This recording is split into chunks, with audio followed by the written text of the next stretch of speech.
I know you want to try them out, but where am I supposed to put them?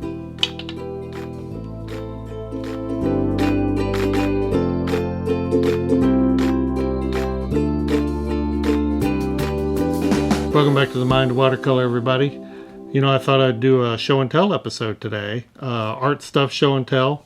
I think it's been like a year since I did the first one. So I got a few things to show you. First of all, Reese is trying out these Meze earphones. Don't ask me how. Meze headphones contacted me and asked me if they sent me these earphones, would I review them? I thought, sure, why not? Music is a big part of most artists' life. I usually listen to music when I'm painting or drawing or whatever. So we'll give it a go. What do you think? So everybody give it up for my studio partner here, Reese. So what's the big deal? Well, first off, you'll notice that these have a really unique sort of wood barrel for the body. And they do all their headphones the same way. Gives it a really handcrafted look. I think from what I've read, the wood even figures into the audio quality and the resonance somehow. In addition to the wood body here, it has these soft ear inserts, and these change out. There's a line mic built in. One of the features I liked was the angled plug-in instead of the straight in. I like it because I have a whole belt holster that I put this in, so this angles up, allows me to store it there. It's all stored in this nice case, a little pouch. You have different size ear inserts, which you can switch out. The whole case zips up and comes with a carabiner clip for your purse or your backpack or belt loop or whatever. Now, I'll tell you, I was blown away by the sound. And they're not paying me a dime for these other than just sending me these. I have over-the-ear headphones that don't sound as good as this. Now, I'm not one to spend a lot of money on audio products, but I couldn't believe the sound that came out of these. And I was like, whoa. I've had a half a dozen headphones and maybe the same amount, half a dozen earbuds over the years, and none of them came close. You are going to pay a little bit more than the low end on something like this. You know, if you're looking for something special, something that goes with the artistic idea of craftsmanship, you ought to give these a look. You ought to give them a try. Make a great Christmas gift too, probably, for somebody who really appreciates high-end audio. Alright, so what else we got here? FaberCastell Albrecht Durer watercolor pencils. Now, this is thanks to a few of you viewers out there who said I really need to give these a try and recommended them. I started doing my due diligence research, found out that some other notable artists out there really like these. Some others of you requested that I review these. So I'm going all out in a big way here, guys. I sprung for the 60 pencil line. The only set bigger than this is their full line of 120. Whoa! Look at that. Oh man. 2 trays of gorgeous, luscious color. And the reviews I've read on these is that the light fastness is superior in these compared to a lot of pencils. So I am anxious to do something with these. And I've tried them a bit, just tested them a little bit. Go on nice and smooth. Activation is rich, vibrant.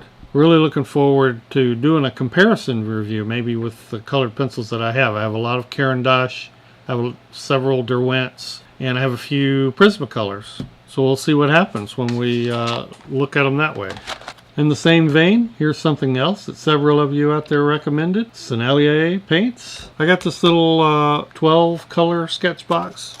Should be great for plein air and on location sketching. What I decided to do is put together a sort of a mini sketch kit using these, and this is so far the smallest watercolor journal I've been able to find. Is this Moleskine watercolor book. Now if you've read some of the reviews I have, it says that the watercolor paper in here is not too great, but hey, for a little sketchbook like this and a little kit, I think it ought to work fine.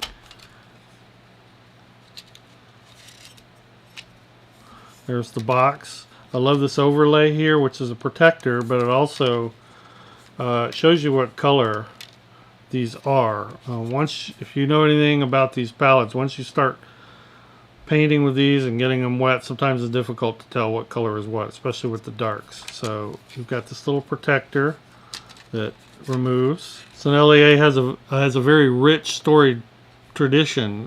Gustave Sennelier started his company back in the late 1800s, started a store, would sell supplies. Now in those days, artists would go around looking for people who had colors, would sell them colors or mix up colors, and a lot of times they had to shop around, and you couldn't just walk down to the corner art store and buy something or order it.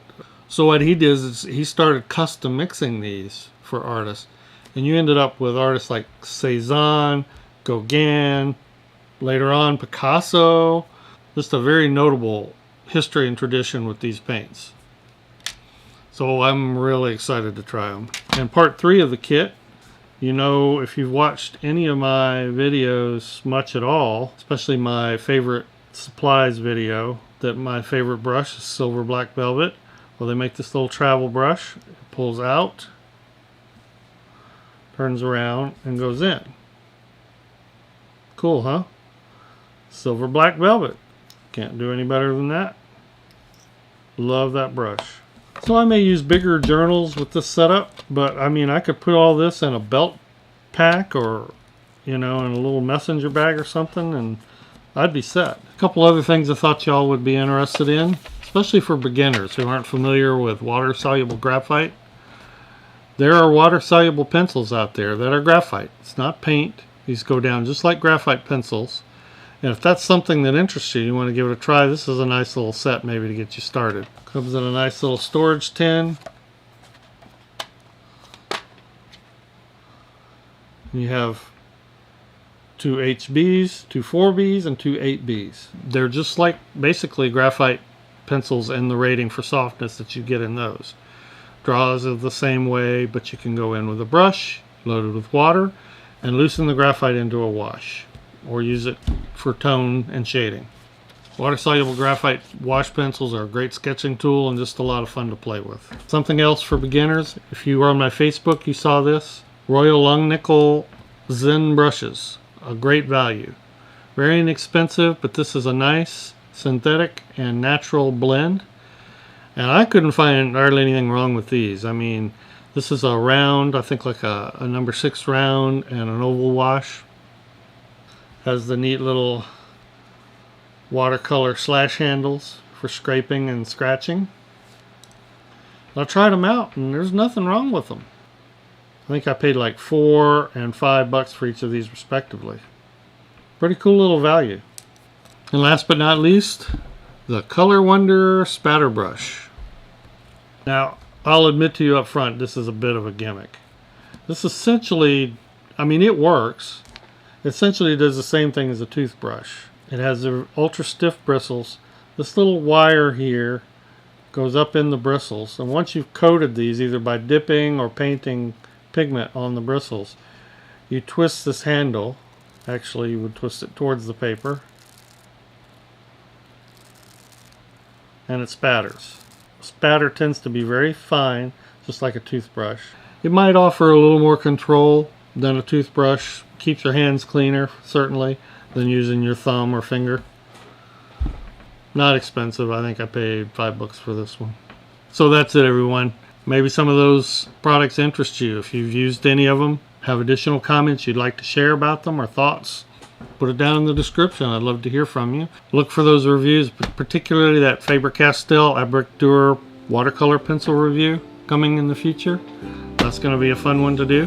Hope this was all a big help to you, and if you like this content, thumbs up it for me. If you want to see more, just subscribe, and we'll see you next time.